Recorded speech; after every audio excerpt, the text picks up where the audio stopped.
Dari video sebelumnya, kita telah mendapatkan penjelasan mengenai sebab dan faktor yang melatar belakangi terjadinya Perang Salib. Yang jika disimpulkan, Perang Salib tidaklah murni misi suci, karena di dalamnya didorong pula oleh unsur kepentingan ekonomi, bahkan politik.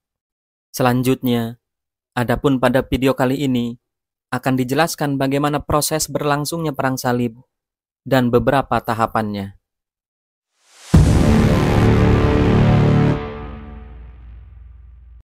Dalam beberapa literatur sejarah dikatakan, adapun masa terjadinya Perang Salib adalah antara tahun 1096 sampai 1291. Perang Salib berlangsung hampir mencapai 2 abad lamanya.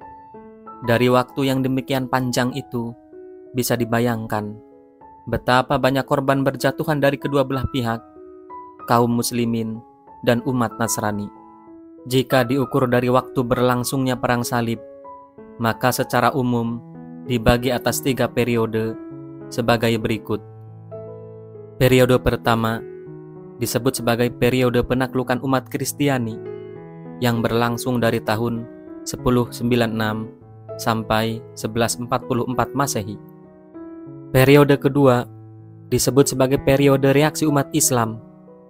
Periode ini berlangsung dari tahun 1144 sampai 1192 Masehi. Periode ketiga disebut sebagai periode kehancuran pasukan salib yang berlangsung dari tahun 1192 sampai 1291 Masehi.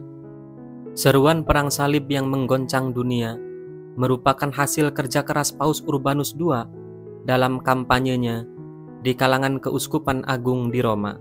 Di samping itu, didukung oleh kampanye yang sama di kalangan masyarakat luas yang dilakukan oleh seorang penginjil bernama Petrus Amin. Dirinya sangat gencar dan aktif melakukan kampanye, dan boleh dikatakan kampanyenya tersebut sukses menggugah emosi keagamaan masyarakat Eropa. Hasil kerja keras 2 juru kampanye Perang Salib di atas, maka Perang Salib dimulai pada tahun 1096, tepatnya saat musim semi. Berkumpullah sebanyak 150.000 tentara Eropa yang sebagian besar berasal dari Prancis dan Normandia. Pasukan Perang Salib ini berkumpul di Konstantinopel. Dalam perjalanan mereka menuju Palestina melalui Asia Kecil, banyak pula pasukan yang ikut bergabung, sehingga jumlah pasukan mencapai 300.000 orang. Namun sangat disayangkan, pasukan sebanyak ini tidak dapat menjalankan tugasnya dengan baik. Mereka banyak melakukan perbuatan brutal, perampokan, mabuk-mabukan, dan perzinahan pada tempat-tempat yang mereka lalui. Tindakan pasukan salib ini menyebabkan kemarahan bangsa Bulgaria dan Hongaria, yang segera memberikan serangan hingga pasukan salib berantakan, dan sisanya dihadapi langsung oleh pasukan Bani Saljuk. Pada perang pertama ini, rombongan tentara salib seluruhnya binasa sebelum mereka dapat membebaskan Baitul Maqdis. Reputasi pasukan salib pertama ini menandakan mereka tidak dibekali pengetahuan strategi perang dan etika perang. Dalam hal ini, nampaknya Paus Urbanus II dan Petrus Amin hanya membekali pasukan salib tersebut dengan kebencian dan dendam terhadap umat Islam semata. Hancurnya pasukan salib pertama segera disusul oleh bangkitnya pasukan salib berikutnya setahun kemudian, yaitu pada tahun 1097. Kali ini tentara salib menyeberang dari Selat Bosor, memasuki Asia Kecil, dan memblokade kota Nikea.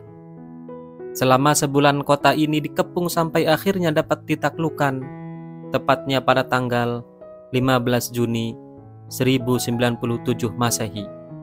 Setahun kemudian, pasukan salib dapat melumpuhkan Raha, Syria Utara, hingga Antokia. Kemudian pada bulan Juni tahun 1099, bergerak lagi tentara salib melanjutkan penyerbuannya. Kali ini, sasaran mereka adalah Baitul Maqdis.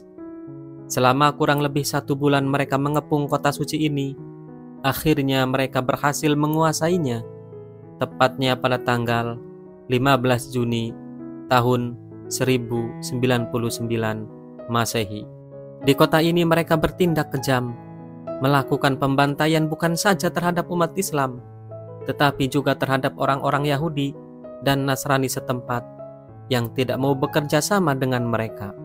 Dengan berhasilnya pasukan salib menguasai Baitul Maqdis dan kota-kota di sekitarnya, maka mereka dapat mendirikan 4 kerajaan Latin di wilayah tersebut.